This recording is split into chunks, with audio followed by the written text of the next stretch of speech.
Your initials, JPR, could we just go over that again? My dad was a great lover of the Wales team, and he loves JPR Williams from the Wales team, and my dad just loves the way he plays. And from that day, my dad told me, like, we went back and I asked him where my name comes from, and he showed me a couple of video clips of JPR Williams, and my dad's actually a great lover of JPR Williams. And it stands for John Paul Rogers stands for JPR, yeah. That's okay, great. and that's you.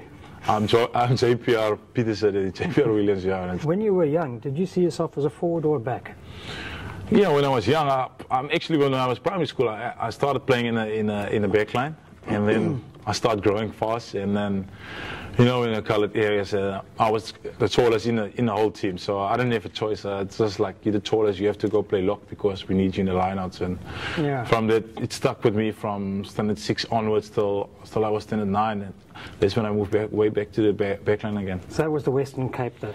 Yeah, I think it's just in the situation I was in the team, because there was nobody taller than me, and did you enjoy it, or not really? No, not really. I was just there because I have to jump and, you know, get stuck in there. But most of the time I was standing in the back line and running with the backs. And why did you move to Witbank? I went to Witbank to get more exposure on rugby. That's because I was in a school in Clutisville, in Stellenbosch. That was mainly not named for rugby, just soccer. We played like 3 games a year for rugby, and so there was never exposure for rugby. Yeah. And then your progression from there to the Sharks Academy? Yeah, I played 2003, 2004. I played Kravenbeek for Pumas. After 2004, I got a hold with Hans Skriber actually approached me after the last Kravenbeek. Okay. And after that, I decided to come to. I had actually a choice of coming, maybe to the Bulls or the Sharks Academy. But you know, my uncle, there's only one choice. And did you start on the wing? I started on fullback. Fullback. I started on fullback. Yeah, my first position was fullback when Dick took over here. Yes. I made Currie Cup fullback. I played Super Rugby fullback, and then the whole of 2006 I played fullback. And then when Pieter de Villiers saw me, he moved me to wing. And he told me he thinks I'm more valuable on wing. And then from Pieter de Villiers' time, I moved to wing, and then in Jake White, I moved to fullback back my start.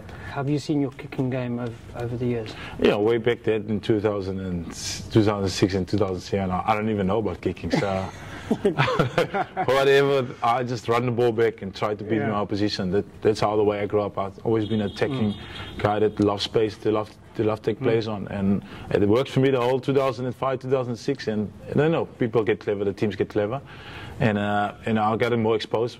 Just kicking the ball and turn me over. Did you feel they were kicking on you? Yeah, no, you definitely can feel it, and you can see it in the videos also. They were just kicking on you, just put a big line on you, and I did, and you get turnovers, you put the team under pressure, and there's something.